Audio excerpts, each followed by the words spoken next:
Hello అండి, అందరికీ నమస్కారం. నేను Shweta Suryakumari. Welcome to Surya Journal. సామాజిక ప్రయోజనాన్ని ఆశించి నిర్మించిన ప్రతి చిత్రం ప్రేక్షకుల నీరాజనం అందుకుంటుంది. రాజకీయం అంటేనే చదరంగం వంటి క్రీడ అని చెబుతారు.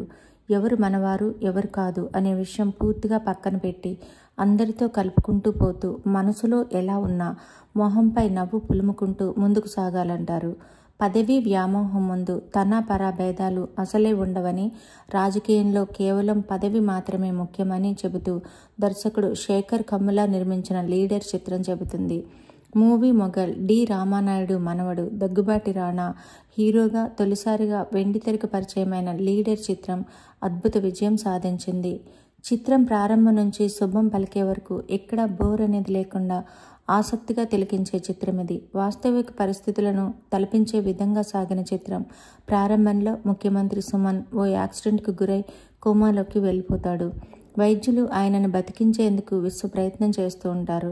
అమెరికాలో చదువుకుంటున్న రానా తండ్రి కోసం హాస్పిటల్కు చేరుకుంటాడు.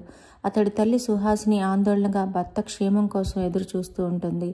ఈ పరిస్థితిలో తర్వాత సీఎం ఎవరు అనే అంశంపై అక్కడ పావులు కదుపుతూ సుబ్బరాజు హడావుడి చేస్తూ ఉంటాడు.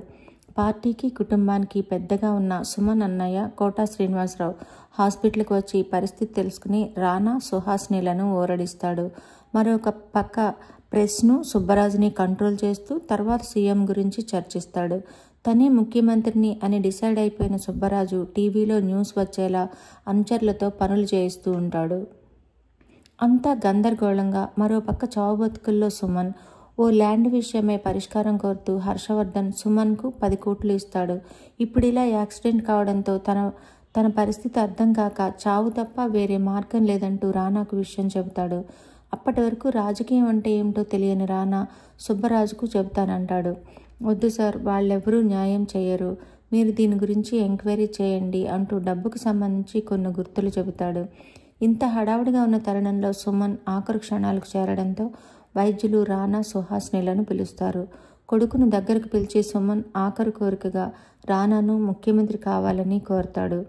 తండ్రి మరణం ఓ పక్క, రాజకీయాల్లో ఓనమాలు తెలియని పరిస్థితి మరో పక్క రానాను వేధిస్తాయి.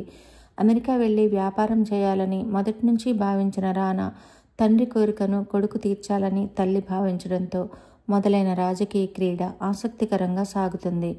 హర్షవర్ధన్ చెప్పిన గుర్తుల ప్రకారం అతనిచ్చిన సూట్ కేసు కనిపించడంతో రానా స్వయంగా హర్షవర్ధన్కు ఫోన్ చేస్తాడు.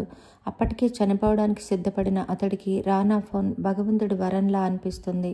అలా మొదలైన పరిచయంతో రానా రాజకీయ జీవితంలో హర్షవర్ధన్ నమ్మిన బంటులా కీలకంగా వ్యవహరిస్తూ అతడికి చేదోడుగా ఉంటాడు.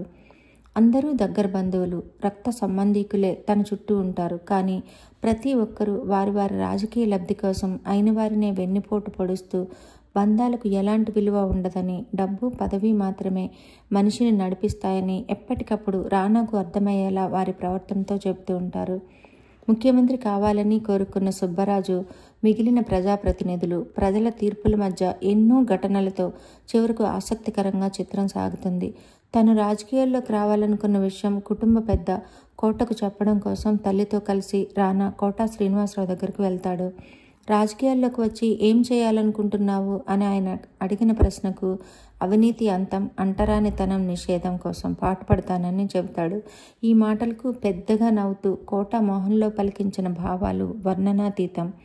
రాజకీయం అంటే నీకేం తెలుసు అనే దానికి బదులుగా కొనడం, అమ్ముడుపోవడం ఇదేగా అని రానా చెప్పిన మాటలు ప్రత్యేకంగా అనిపిస్తాయి.